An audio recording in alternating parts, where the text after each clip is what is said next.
السلام علیکم ناظرین، آپ کا میزبان بابر سردار آپ کی خدمت میں حاضر ہے اور آپ دیکھ رہے ہیں ہم پاکستانی۔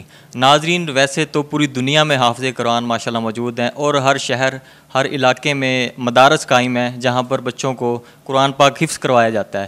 آج ہم ایک منفرد دو بچے آپ سے جن کی ملاقات کروانے جا رہے ہیں۔ دارالعلوم عیدگاہ کبیر والا میں استاذہ کرام کی انتھک محنتوں کی یہ کاوشیں ہیں جہاں پر بچوں کو دوران کلاسز قرآن پاک کا ترجمہ بھی حفظ کروایا جا رہا ہے۔ ہمارے ساتھ قاری صاحب موجود ہیں، ان سے گفتگو کرتے ہیں کہ آخر انہوں نے یہ محنت سٹارٹ کی ہے، اس کے پیچھے کیا وجہ ہے۔ السلام علیکم۔ جی وعلیکم السلام ورحمۃ اللہ وبرکاتہ۔ سر کیسے مزاج ہے آپ کے؟ ٹھیک ہے آپ؟ الحمدللہ علی کل حال۔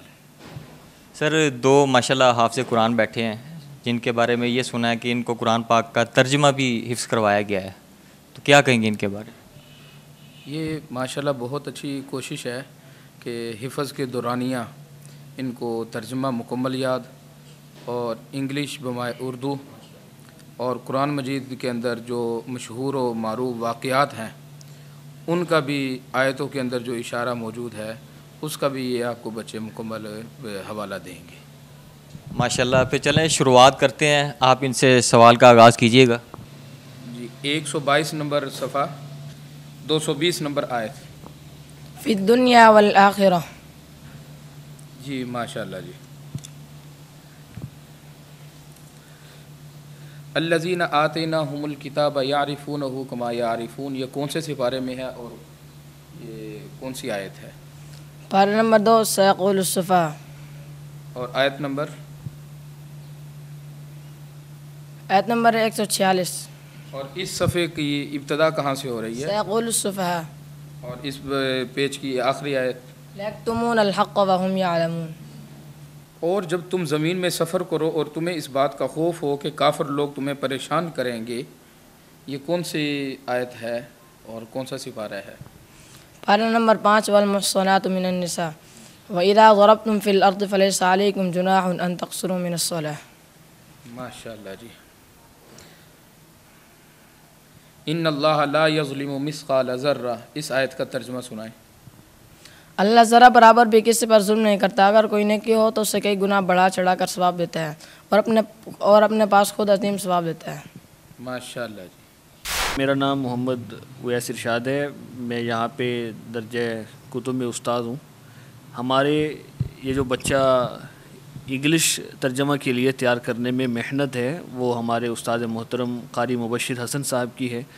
ان کی یہ ایک امتیازی محنت ہے کہ قرآن مجید کے حفظ کے دوران انہوں نے اپنے کچھ بچوں کو منتخب کیا اور انہیں اردو ترجمہ بھی یاد کرایا اور اس کے ساتھ ساتھ انگلش میں بھی ترجمہ یاد کرایا، اور یہ اس لیے ایک امتیازی حیثیت رکھتی ہے کہ ایسی کوئی مثال میرے خیال میں پاکستان کی حد تک تو موجود نہیں ہے، اور باہر بھی کہ حفظ بھی ساتھ ساتھ چل رہا ہو اور اس کا ترجمہ بھی چل رہا ہو۔ بہت محنت طلب کام ہوتا ہے حفظ کرنا، اور اس پر مستزاد یہ کہ انگلش ترجمہ بھی یاد کر لیا جائے اور اردو ترجمہ بھی یاد کر لیا جائے۔ تو اللہ تبارک و تعالیٰ نے بچوں کو یہ ذہن عطا فرمایا، قاری صاحب کو اللہ تبارک و تعالیٰ نے یہ صلاحیت عطا فرمائی، دونوں کی محنت مشترکہ کاوش سے الحمدللہ یہ اس طرح کے بچے تیار ہیں کہ انگلش میں بھی ترجمہ، آیت نمبر آپ ان کو بتائیں یہ ترجمہ بتا دیتے ہیں، آپ ترجمہ کریں یہ آیت پڑھ دیتے ہیں، آیت نمبر بتا دیتے ہیں۔ تو یہ صرف میرے خیال میں ان حضرت کی ہی محنت ہے، قاری صاحب ہی کی محنت ہے۔ چلیں جی سوالات کا آغاز کرتے ہیں، ماشاءاللہ سے شروعات کیجیے گا۔ ہاں بھائی حمزہ منیر، آپ یہ بتائیے کہ وَإِذَا قِيلَ لَهُمْ آمِنُوا كَمَا آمَنَ النَّاسُ قَالُوا أَنُؤْمِنُ كَمَا آمَنَ السُّفَهَاءُ، اس آیت کا اردو میں ترجمہ کیجیے۔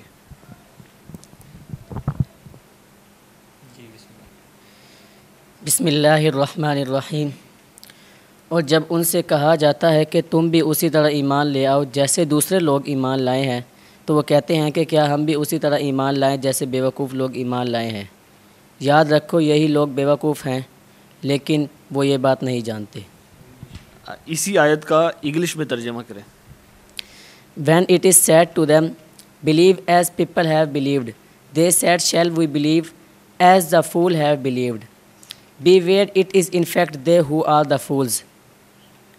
Although they are unaware of it. یہ آیت اس آیت کا نمبر کیا ہے؟ آیت نمبر 13 سورۃ البقرہ. بہت خوب. اچھا اسی سورہ بقرہ کی آیت نمبر 210 یہ آیت پڑھیں، اس کا انگلش میں ترجمہ کریں. هل ينظرون الا ان ياتيهم الله في ظلل. ماشاء اللہ درست. اس کا انگلش میں ترجمہ کریں آپ. They are waiting for nothing but that Allah should come to them in canopies of cloud with angels and the all matters be returned. To Allah all matters be returned. بہت اعلیٰ. اچھا سورہ آل عمران کی آیت نمبر 101 وہ پڑھ کے اس کا ترجمہ کریں. بسم اللہ الرحمن الرحیم. وَكَيْفَ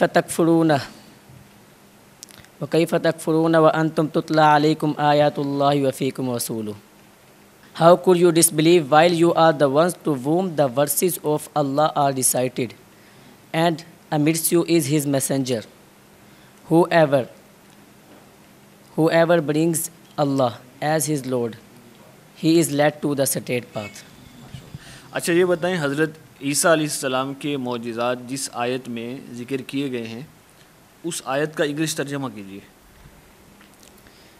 وَرَسُولًا إِلَى بَنِي إِسْرَائِيلَ, and shall make him a messenger to the children of Israel, who will say to them, I come to you with a sign from your Lord, that is, I create for you a bird in the shape, I create for you something in the shape of a bird, then I blow on it, and it becomes a living bird by the will of Allah. اچھا حضرت سلیمان علیہ السلام کے لشکر کو دیکھ کر چیونٹی نے کیا کہا تھا؟ اس کا اردو میں ترجمہ. حتیٰ اذا اتوا علی وادی النمل, یہاں تک کہ جب ایک دن وہ سب چونٹیوں کی وادی سے گزرے تو ایک چونٹی نے کہا کہ اے چونٹیوں اپنے اپنے گھروں میں گھس جاؤ, کہیں ایسا نہ ہو کہ سلیمان اور ان کا لشکر تمہیں کچل ڈالے اور ان کو خبر بھی نہ ہو. حافظ صاحب یہاں پہ میں ایک آپ سے سوال کرتا چلوں, ان لوگوں کے بارے میں قرآن پاک کیا فرماتا ہے کہ مہینوں صدیوں سالوں تک وہ قرآن پاک کا غلاف تک نہیں چھوتے, اٹھاتے نہیں ہیں, پڑھتے نہیں ہیں؟ قرآن کیا فرماتا ہے ان لوگوں کے لیے؟ اللہ تعالیٰ نے قرآن مجید کو انسانیت کے لیے ایک پیغام بنا کر بھیجا ہے, اور جو اس پیغام کو نہیں پڑھتا ہے اور اس پر عمل نہیں کرتا ہے وہ ہدایت سے محروم ہو جاتا ہے. اچھا بھائی حمزہ یہ بتائیں کہ آیت الکرسی کیا ہے؟ اس میں اللہ تبارک و تعالیٰ کی صفات بیان کی گئی ہیں, انگلش میں بیان کریں آپ. بسم اللہ الرحمن الرحیم. اللہ, there is no God but He, the living, the all sustaining. Neither dozing overtakes Him nor sleep. To Him belongs all that is in the heavens and all that is on the earth. Who can intercede with Him without His permission? He knows what is before them and what is behind them, while they encompass nothing of His knowledge except that He wills. His kursi chair extends over the heavens and the earth, and it does not weary Him to look after them, and He is the High, the Supreme.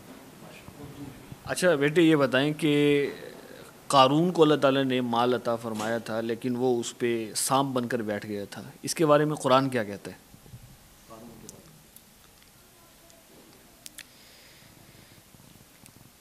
قارون موسیٰ کی قوم کا ایک شخص تھا, پھر اس نے انہی پر زیادتی کی اور ہم نے اس کو اتنے مال دے رکھے تھے کہ اس کی چابیاں طاقتور لوگوں کی ایک جماعت سے بھی مشکل سے اٹھائی جاتی تھی.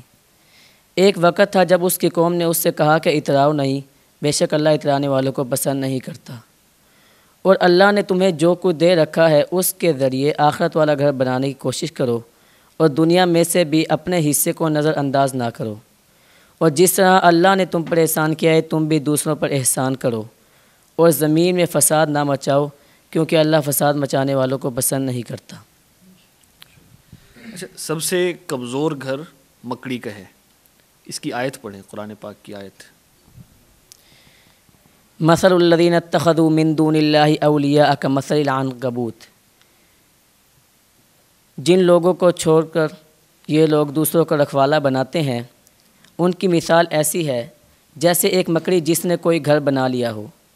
حقیقت یہ ہے کہ سب سے کمزور گھر مکڑی کا ہوتا ہے، کاش کہ یہ لوگ حقیقت جانتے۔ اچھا، لوگ مختلف چیزوں کو خدا مانتے ہیں۔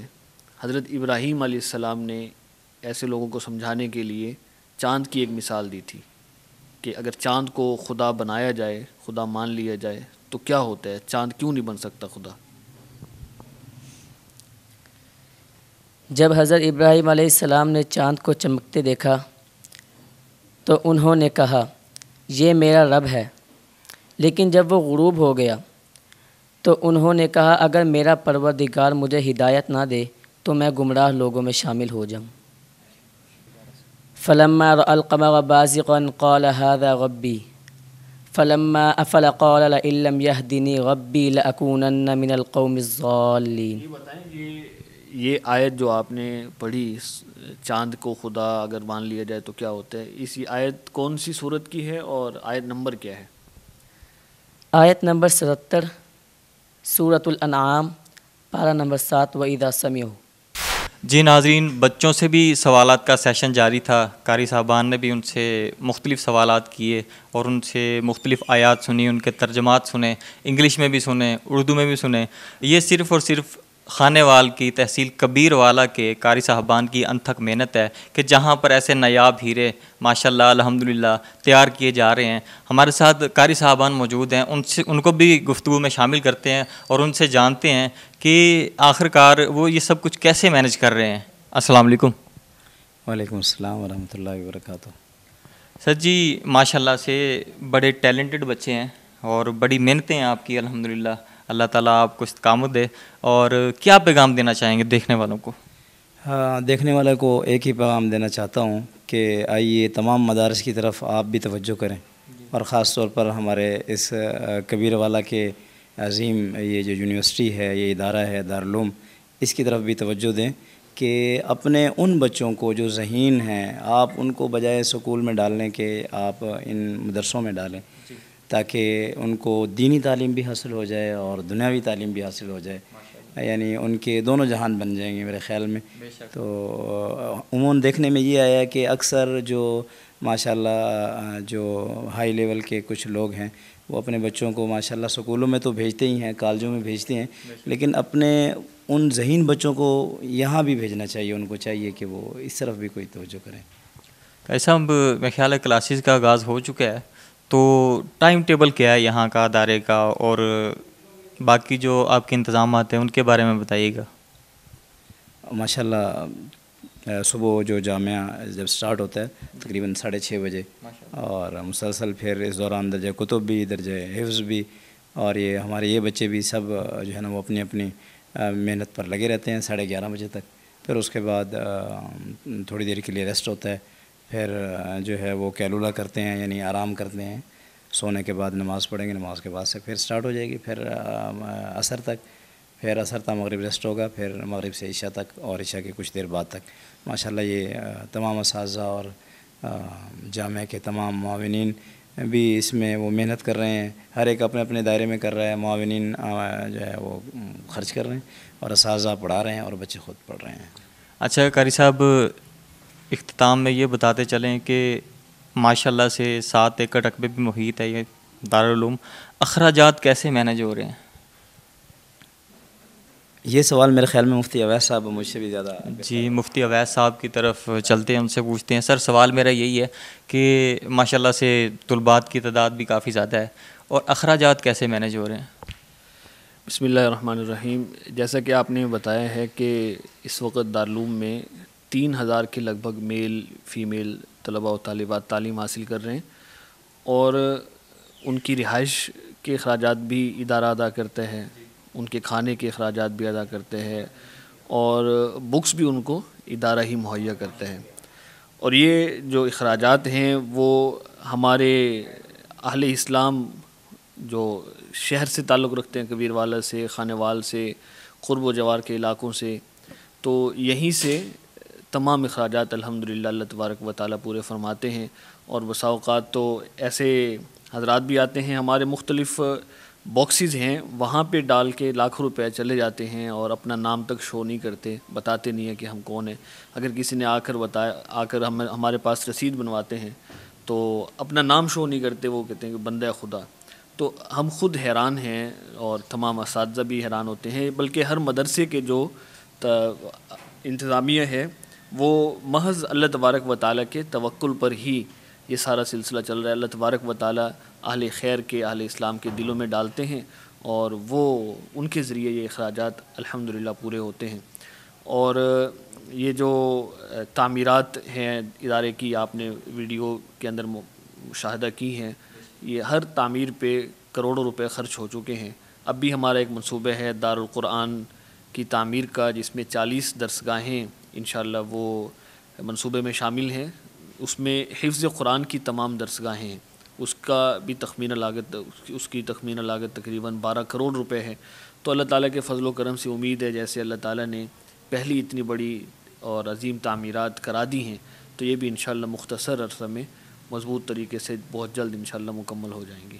اچھا قاری صاحب، حرف مشہور ہے مار نہیں پیار، یہ جملہ بڑا مشہور ہے اور اکثر لوگوں کی ذہنیت میں یہ شامل ہے کہ مدارس میں اساتذہ کرام کی جانب سے بچوں پہ سختی کی جاتی ہے. آپ اس بارے میں کیا کہیں گے؟ میرے خیال میں مدارس میں نہیں ہوتی، اور خاص طور پر ہمارے دارالعلوم میں تو الحمدللہ بالکل اس سے پاک صاف ہے. اور ساتھ یہ کہ صرف مار سے کام نہیں چلتا، بلکہ بہت سارے اور طریقے ہیں. مثلاً بچے کو کوئی انعام دے دیا، یا اس کو کوئی مزید جو ہے نا اس کو کوئی ایک ایسا ٹاپک دے دیا کہ جس سے اس کا ذہن فریش ہو گیا. مثلا اس کو کہہ دیا کہ تم جو ہے نا اب تھوڑی دیر کے لیے ریسٹ کر کے آ جاؤ، دوبارہ یاد کرنا، یا ابھی نہیں یاد ہو رہا کل سنا دینا، کل نہیں ہو رہا پرسوں سنا دینا. اس طریقے سے بہت سارے حربے اور بھی ہیں جن کو آدمی استعمال میں لا کر کام کروا سکتا ہے. مفتی اویس صاحب، آپ بتائیے، آپ کے ہاتھوں سے کسی بچے کی پٹائی ہوئی ہے یا؟ نہیں، میرا تو شعبہ بھی ایسا ہی ہے کہ جس میں ہم لیکچر ڈیلیور کرتے ہیں، اس میں یہ سختی والا پہلو تو بالکل بھی نہیں ہے. اور جس درجہ حفظ کے بارے میں عام طور پر مشہور ہے کہ قرائے کرام بچوں کی پٹائی کرتے ہیں کبھی کبھار، لیکن دارالعلوم کی حد تک الحمدللہ اور بھی بہت سے مدارس میں اب یہ رواج عام ہو چکا ہے کہ انتظامیہ کی طرف سے قرائے کرام پر پابندی لگا دی جاتی ہے اور انہیں منع کر دیا جاتا ہے کہ آپ نے مار کے ذریعے بالکل انہیں مجبور نہیں کرنا، اور ترغیب دے کر، پیار کے ذریعے مختلف اور طریقے اختیار کر کے، انعام کی ترغیب دے کر، اور والدین کو میٹنگ میں شامل کر کے ان کے ذریعے بچے کو آمادہ کیا جاتا ہے کہ آپ اپنا کام کریں، محنت کریں، سبق یاد کریں، اور جو بھی آپ کے ذمے کوئی ہوم ورک لگایا جائے آپ اسے کر کے آئیں. والدین کے ذریعے عام طور پر یہ کام کرنے کی کوشش کی جاتی ہے. تو وہ بار والا جو ایک بنا ہوا تھا پروپیگنڈا تھا، اب تو وہ پروپیگنڈا ہی ہے اور بہت عرصہ ہو گیا ہے. کبھی ماضی کے قرائے کرام کرتے ہوں تو شاید کرتے ہوں، اب ایسا نہیں ہے. بہت شکریہ سر. استاذہ کرام کی گفتگو آپ نے سنی، اور ہمارا یہ فرض بنتا تھا کہ ہم یہ جو ہنر ہے، یہ جو ٹیلنٹ ہے کبیر والا میں، وہ آپ تک پہنچائیں. اپنے میزبان بابر سردار کو دیجیے اجازت. دیکھتے رہیے ہم پاکستانی. اللہ حافظ.